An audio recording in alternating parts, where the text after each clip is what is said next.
This time last season, Crewe Alexandra were getting into their stride with a club record 19-match unbeaten run that culminated in them winning the League Two playoff final. This time around, they're already on 50 points and comfortably heading for a mid-table finish. But Steve Davis side do have another Wembley appearance to look forward to, with them set to face Southend United on the 7th of April in the Johnson's Paint Trophy final. I think the biggest compliment that I could pay you, and there are a few, Steve, is that you've restored calm to the old girl. I'm referring, of course, to the football club. It was all a bit disjointed, wasn't it, when you took over, and there was a lot of rattiness and people were a bit impatient and stuff. You just seem to be back in the Crewe Alexandra groove. Yeah, it was difficult. It wasn't easy, I have to say. Obviously Darragh came back in when Goodjohn left, and he did a decent job. He steadied the ship initially, and then the results didn't just go for us, and the performances started to drop off as well, and there's a little bit of confidence that sort of eased away from the players. So for me, it was just a case of, if I got offered the opportunity, was trying to get some results very quickly, because obviously we were 18th at the time, and to be honest, the way we were playing, we're obviously staring conference in the face. So it was just about getting an instant reaction from them, and whatever I tried to do at the time I had to do it very quickly. So there was no planning really. It was just about trying to get results to get safe initially, and obviously the run came off the back of some of the early results we got, the confidence that we got with it, and it just grew. And momentum's a difficult thing to start once you get that sort of momentum building up. There are plenty of tough times in football. It must have been a lovely feeling. The season was over. You'd done something as miraculous as that. Yeah. Your boy was involved as well. I mean, did you get off for a family holiday? Did you bask in your glories for a couple of weeks all together, just thinking, wow, what has just happened to us? We didn't, no. I didn't get a chance to relax, I have to say. Mainly because the season extended to the end of May, and then we've already planned the pre-season, which had to be altered because of the extension of the season.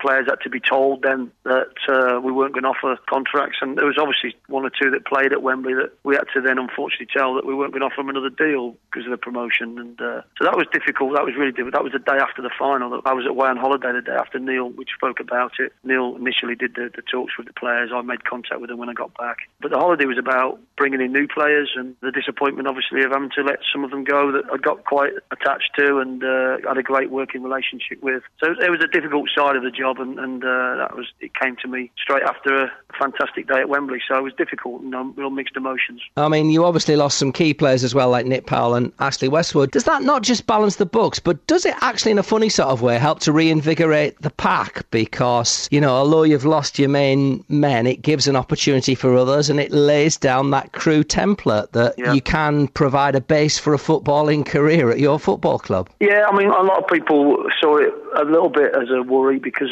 they were our best two players, in fairness, and Nick was always going to go. He went the day after the final to talk to Sir Alex. Was that a done deal as far as you knew? Yeah, were you keeping it quiet? You knew it was going to happen? Yeah, I had to keep it quiet.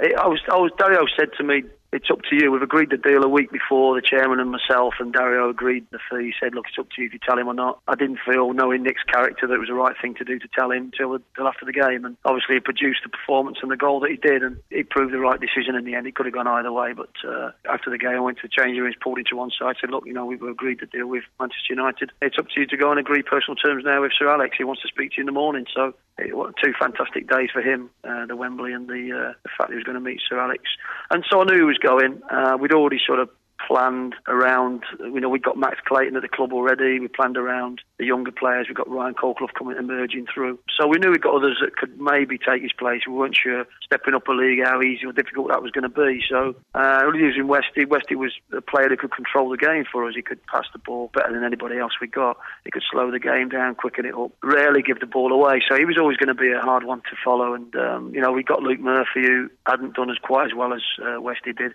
But then I made him captain, and that sort of gave me some responsibility, which is what I wanted. I wanted him to become a little bit more mature and to grow into the job, and he's emerged and been a fantastic player for us this season. So he's really filled those shoes to a certain degree. And Abdul Osman I signed as a different type of player, someone who could hold and screen and compete, and an athletic lad. So it enabled me to bring other players in. Losing those two, I thought about how I could develop the squad and the team and try and fill those gaps that had been left, And as I say, the younger players have been able to emerge, and this season they've really come to their own. Is there enough sort of stability in the Crewe model that actually the chairman writes a departure into the business plan?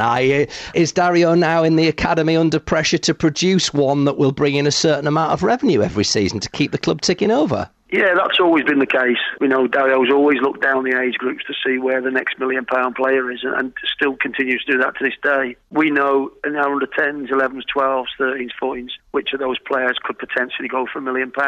And that's something that he looks at all the time, along with the other coaches. And it's about developing them then, keeping them at the football club, of course, because, with the attraction of other clubs that are in and around this area. But we're always confident in the fact that we know we can keep them, because they will get an opportunity younger than any other player. If they go to Manchester United and Everton and Liverpool and Arsenal, they don't know how their chances are going to be. Now, they know they're going to get a chance here, 16, 17, 18, if they're good enough. And I think that always helps us keep the boys that we want to keep. And it's a great advantage for us.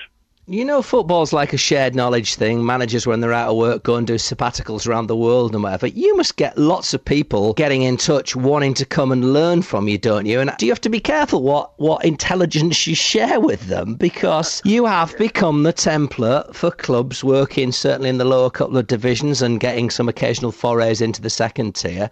So, that's a pretty priceless commodity to be able to do this. There aren't many managing this. It's all doom and gloom financially. They wouldn't be able to do it now. I think it would cost too much.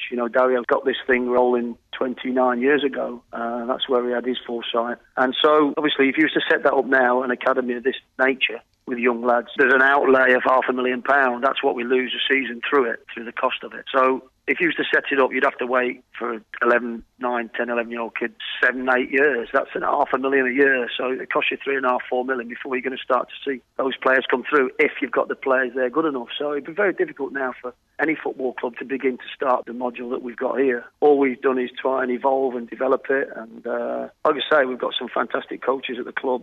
A lot of them are ex-players. They know how we like them to be taught, what sort of technical aspects and all the rest of it that goes with it, what we'll require in our first team by the time they get to 16, 17, 18 years of age. So I think that helps. Dario's done a great job overlooking all that. He's now very much involved in the academy. Still takes the under-14s on a Sunday and 2 nights a week. He mentors the coaches during the week. So he makes sure that they're coaching the right things, they're challenging the players all the time. And that hopefully enables us to produce players, first of all, good enough for this level in League One and for us.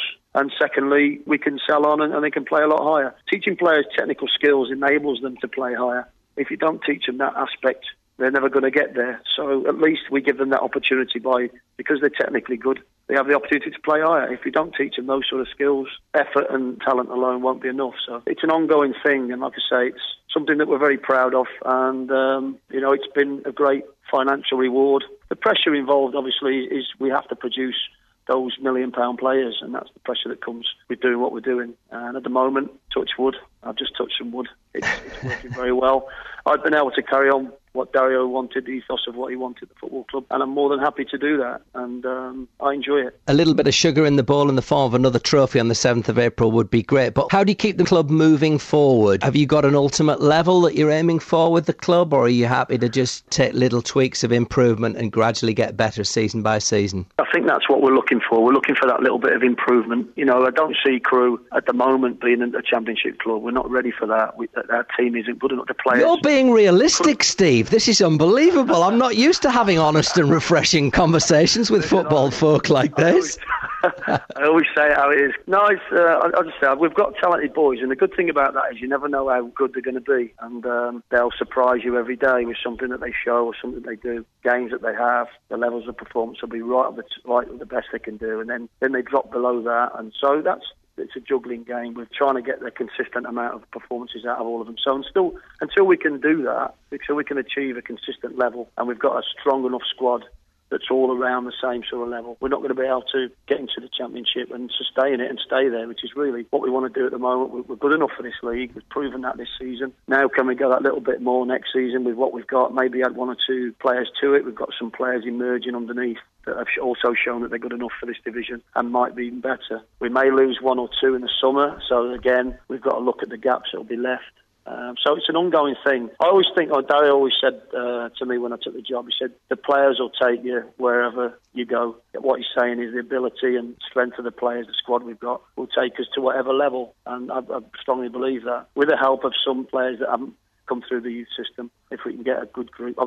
We've just got Nathan Ellington, who's had a fantastic career. He's only 31. He still looks like he's got plenty to offer, and he's been brilliant around the group. You know, he can take the younger players, the Max Claytons and the young AJs and people like that, and he can learn them something else that we can't. You know, he's been there and done it. So it's getting that balance between the youth and the experience, and seeing how far we can go with it. But as I say, I'm more than happy with what we've achieved this season in our first season back in League One, and a cup final's the icing on the cake as well. We've taken the cup seriously. Not a lot of teams do take this cup seriously, but we have, and we've got our reward for doing that. A fascinating insight. Keep up the great work, all of you. Cheers, Clem. Thanks, mate. The Crewe Alexandra manager, Steve Davis, they really are a model, Jason Ewell, for others to follow, aren't they? They are, and I'm sort of trying to compare a little bit, but not into too much depth on it. But it's similar to what we try to do at Charlton. I mean, we've always been looked at as a so-called bigger club. I like to brag a little bit, but in a way of wanting to develop players through your system, and your aim is to get them into the first team. That is our aim, and I think that is a lot of other clubs' aims, to get players that you produce into your first team. Now, for Crewe, for 15, 20 years, it's a regular thing. And I think everybody looks at who's going to be the next talent coming out. And sometimes it's not always one, it comes in twos and threes. And I think that is a credit to Dario O'Grady, who's still there, who still wants things to be done his way, with a philosophy of what Crewe do. And they always keep doing it. Even when they are struggling in games or during the season, they have a philosophy. And that is, can we still keep playing football and bringing good players through? And they keep doing it. And I think it is something that more clubs now are doing,